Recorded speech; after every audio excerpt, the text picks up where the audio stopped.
Hello dear students.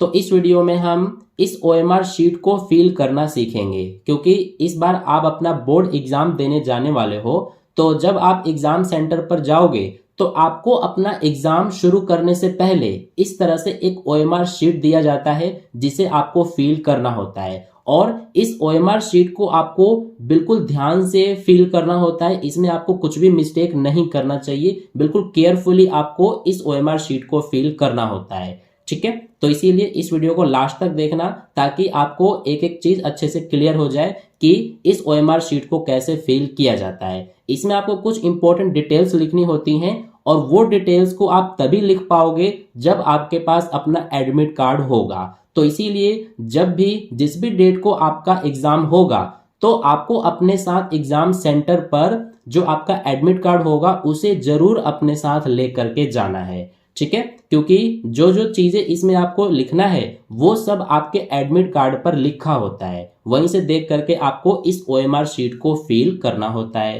तो चलिए शुरू करते हैं और हम देखते हैं कि किस तरह से हमें क्या क्या फिल करना होता है ओएमआर शीट में। तो देखिए, सबसे पहले इस ओएमआर शीट में यहाँ पर इस तरह से एक लाइन होता है। इस लाइन के इधर जो ये पोर्शन है, लेफ्ट वाला पोर्शन, ये हमारा अलग होता है और इस लाइन के इधर ये जो राइट वाला पोर्शन है ये अलग होता है। तो सबसे पहले मैं आपको ये जो लेफ्ट वाला पोर्शन है इसमें क्या क्या फिल करना होता है ये मैं आपको बताने जा रहा हूं। तो देखिए, सबसे ऊपर टॉप पर यहां पर लिखा हुआ है विषय यानी कि सब्जेक्ट।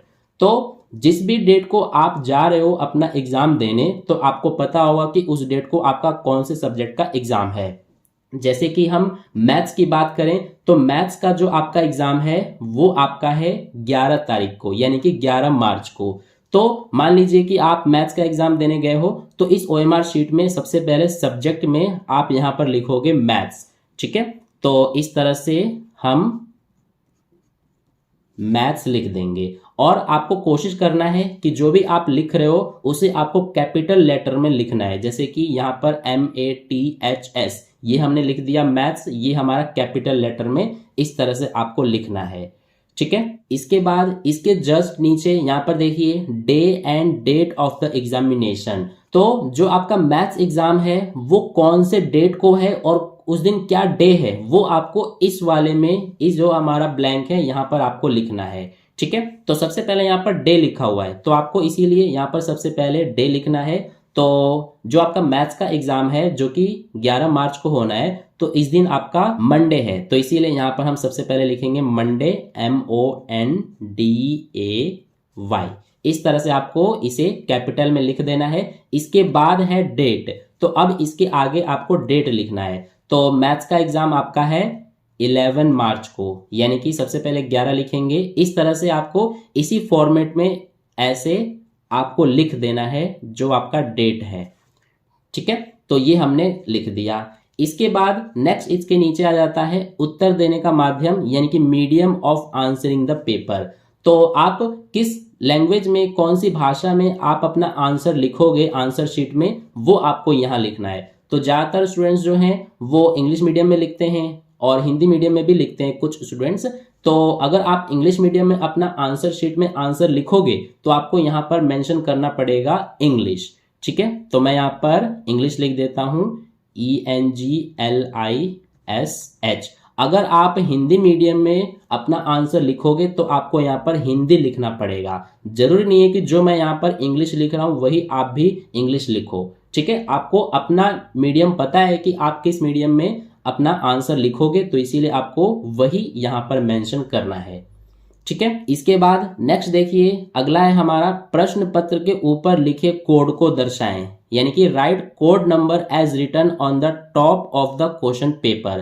तो जब आपको क्वेश्चन पेपर दिया जाएगा एग्जाम हॉल में तो क्वेश्चन पेपर में ना आपको एक कोड लिखा होता है, उस कोड को यहां पर आपको मेंशन करना है। ठीक है, तो जैसे कि मान लीजिए मैं मान लेता हूं कि जो कोड है वो हमारा है इस तरह से, ये मैंने मान लिया कि ये हमारा कोड लिखा था। ठीक है, आपके अपने क्वेश्चन पेपर पर देख लेना है कि आपके क्वेश्चन पेपर पर जो कोड नंबर है वो क्या लिखा हुआ है, वही आपको यहाँ पर कॉपी कर देना है देखकर। तो ये हमारा हो गया। अब इसके बाद नेक्स्ट हमारा ये देखिए अतिरिक्त उत्तर पुस्तिका की संख्या। तो इसको कराने से पहले मैं आपको बताना चाहूँगा कि जैसा कि आपको पता है कि अब आपका बोर्ड एग्जाम आपके सर पे आ चुका है, तो इसीलिए आपका पूरा ऑलमोस्ट सिलेबस आपने कंप्लीट कर लिया होगा। तो अब आपको मैक्सिमम ज़्यादा से ज़्यादा आपको सैंपल पेपर्स को सॉल्व करना चाहिए अगर आप ज़्यादा से ज़्यादा बहुत अच्छे मार्क्स अचीव करना चाहते हैं तो इसीलिए सैंपल पेपर्स की एक बुक मैं आपको सजेस्ट करना चाहता हूं, जो कि यहाँ पर आप देख सकते हैं। ये बुक ओसवाल पब्लिकेशन की ओर से है, जिसका नाम है 36 sample question paper CBSE class 10th।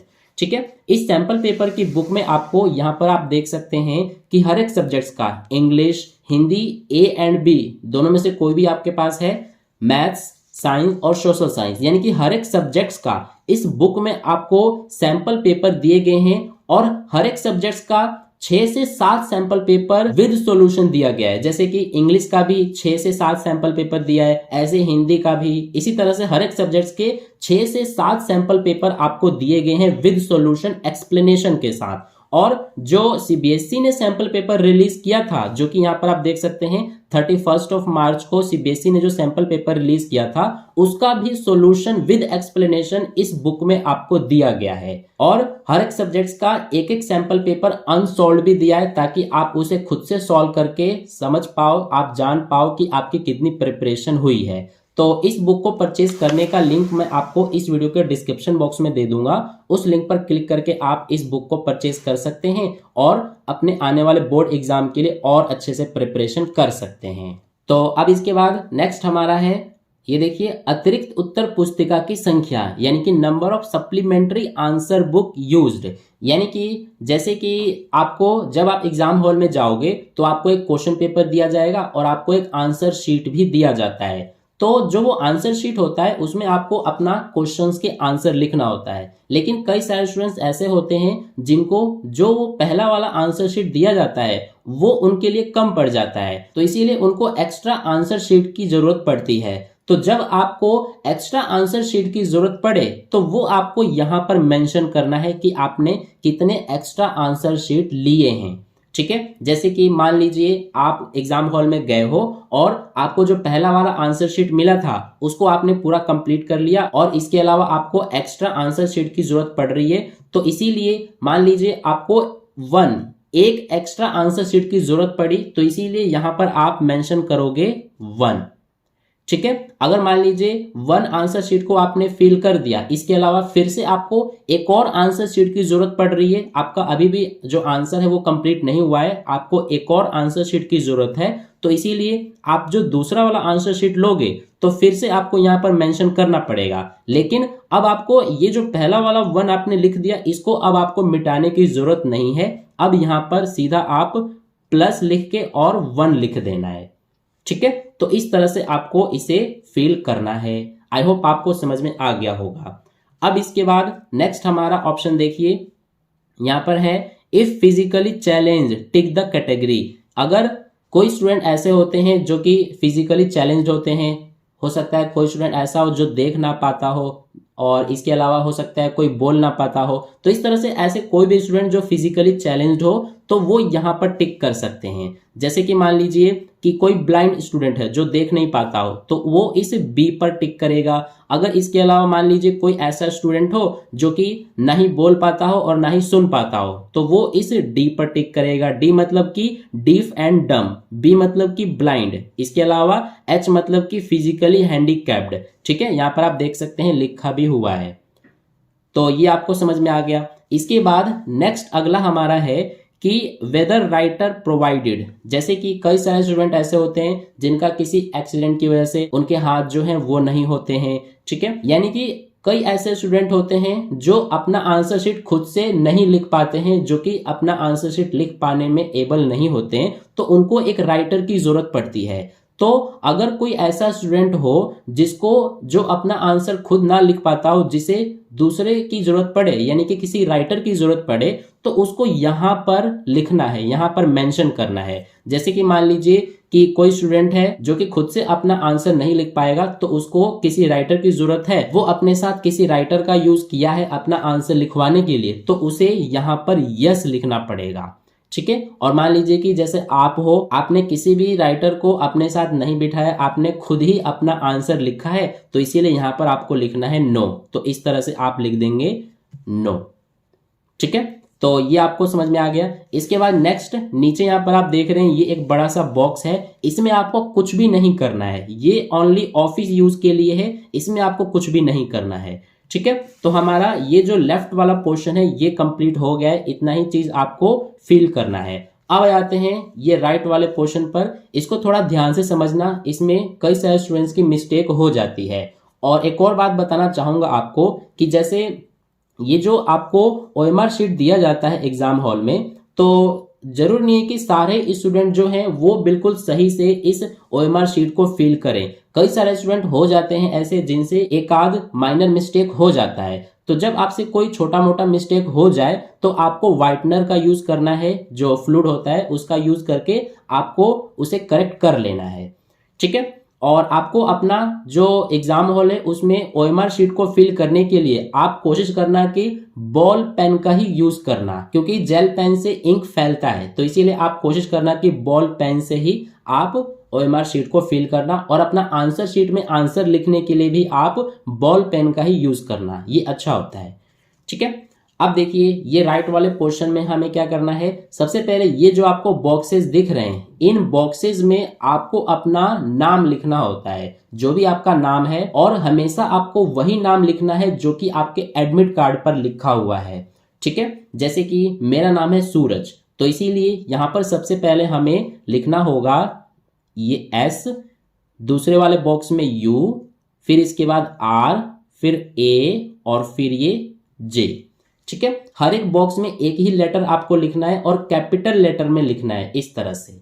तो ये हमने लिख दिया। अब कई सारे स्टूडेंट ऐसे होते हैं जिनका, जैसे मेरा तो ये कि सिंगल वर्ड में है, लेकिन कई सारे स्टूडेंट का सरनेम भी होता है, जैसे कि यहाँ पर सूरज हो गया, फिर आगे सरनेम है कुमार। तो कुमार जब आप लिखोगे या फिर कोई दूसरा अदर भी सरनेम हो, तो जो दूसरा वाला आपका नाम का वर्ड होगा उसको एक बॉक्स को छोड़ करके आपको लिखना है। जैसे कि ये हो गया सूरज, इसके बाद मुझे अगर कुमार लिखना है तो ये एक बॉक्स को छोड़ के यहां से हम लिखेंगे KUMAR,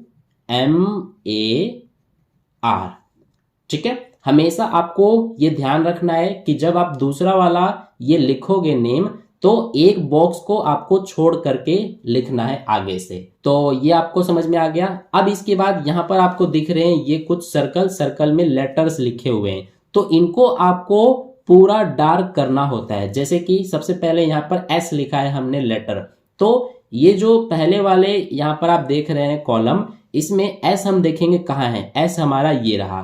तो इस एस को हमें इस तरह से, जो सर्कल है ना, इस पूरे सर्कल को ऐसे हमें डार्क करना है अपने पेन से, और जो ये जितना सर्कल है उतने को ही हमें डार्क करना है, इस सर्कल से बाहर इंक ना निकले, ठीक है। और सर्कल को पूरा डार्क कर देना है, इसमें थोड़ा सा भी नहीं बचना चाहिए, क्योंकि ये जो आपका ओएमआर शीट है ये कंप्यूटर से स्कैन होता है, तो इसीलिए आपको थोड़ा सा भी नहीं छोड़ना है, सर्कल को पूरा अच्छे से डार्क कर देना है। इसके बाद अगला हमारा है यू। तो दूसरे वाले कॉलम में आपको देखना है कि यू कहां पर है, तो यू देखिए ये रहा, तो इसीलिए अब हम इस यू को ऐसे डार्क कर देंगे, ठीक है। इसके बाद है आर, तो आर देखिए कहां पर है, आर हमारा ये रहा, इसको हमें इस तरह से कर देना है। फिर इसके बाद है ए, तो ए हमारा यहीं पर है, और इसके बाद नेक्स्ट है जे, तो जे देखिए कहां पर है, जे हमारा ये रहा।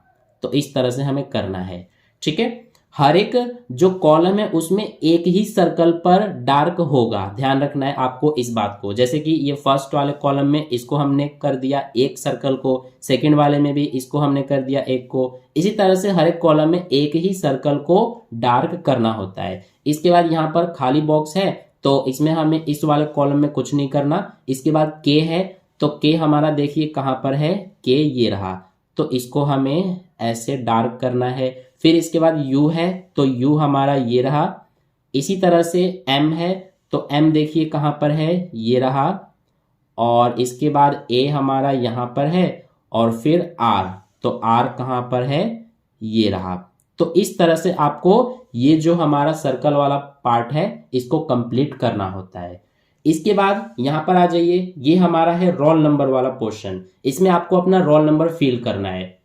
तो मान लेते हैं यहाँ पर कोई रोल नंबर हम लिख लेते हैं ऐसे ही जनरली, जैसे कि ये 1 2 3 4 5 6 7, ये हमने एक रोल नंबर लिख दिया। आपका जो रोल नंबर आपके एडमिट कार्ड पर लिखा हुआ है उसी को आपको यहाँ पर लिखना है। और इसे लिखने के बाद जो ये सर्कल्स हैं, जैसे यहाँ पर हमने डार्क किया था वैसे ही इसमें भी आपको डार्क करना है। तो फर्स्ट जो बॉक्स है उसमें 1 है, तो 1 देखिए ये रहा, इसको हम इस तरह से डार्क करेंगे। इसी तरह से फिर 2 है, तो 2 देखिए ये रहा, इसको हम कर देंगे। ऐसे ही 3 है, 3 यहाँ पर हो जाएगा। इसी तरह से 4 देखिए ये रहा। इसके बाद 5 है, तो यहाँ पर ये हमने कर दिया। इसी तरह से 6 और 7 का भी कर देंगे। ठीक है, इसके बाद इसके नीचे हमारा यहाँ पर देखिए ये हमारा सब्जेक्ट कोड वाला है, तो इसमें आपको अपना सब्जेक्ट कोड लिखना है। जो एडमिट कार्ड होगा उसी पर आपका सब्जेक्ट कोड भी लिखा होता है, तो वहीं से देख करके आपको इसमें लिख देना है। ठीक है, जैसे कि मैं मान लेता हूं कि यहाँ पर हमने मैथ सब्जेक्ट लिखा है, तो यहाँ पर उसका कोड लिख देंगे, तो आपको एडमिट कार्ड पर लिखा हुआ मिल जाएगा। मान लेता हूं मैं कि 0 या फिर 3 1 2, ये हमने मान लिया कोड। तो ये हमको इस तरह से लिख देना है। और फिर ये जो हमारे सर्कल्स हैं इनको डार्क करना है। सबसे पहले 3 है, तो ये रहा 3, इसको डार्क करेंगे। फिर 1, ये रहा 1। इसके बाद 2, तो ये रहा 2, ये हमने कर दिया। इसके बाद आगे है यहाँ पर सेंटर नंबर। तो सेंटर नंबर आपको अपने एडमिट कार्ड पर ही लिखा हुआ मिल जाएगा, वहीं से देख करके आपको यहाँ सेंटर नंबर अपना लिख देना है। जैसे कि 2019, ये मैंने मान लिया सेंटर नंबर, तो इस तरह से आपको लिख देना है। और इसके बाद यहाँ पर 2 है, तो 2 इस तरह से आपको डार्क करना है। फिर 0 है, तो ये रहा 0। इसी तरह से 1 और 9 को आपको करना है। ठीक है, तो ये हमारा राइट वाला जो पोर्शन है ये कंप्लीट हो गया। अब इसके बाद नीचे देखिए, नीचे भी आपको यहाँ पर 2-3 लाइनों में फिल करना है डिटेल। सबसे पहले अनुक्रमांक यानी कि रोल नंबर इन वर्ड्स। तो यहाँ पर आपने रोल नंबर लिखा था लेकिन ये डिजिट में था, अब आपको यहाँ पर वर्ड्स में अपना रोल नंबर लिखना है। तो देखिए रोल नंबर हमने क्या लिखा था, ये पूरा रोल नंबर है। ये कितना हो जाएगा हमारा, ये देखिए 12,34,567 है। 12,34,567 है। तो इसी को हमें यहां पर वर्ड में लिख देना है, वर्ड्स में। तो सबसे पहले हम लिखेंगे 12 लाख, इसके बाद 34,000,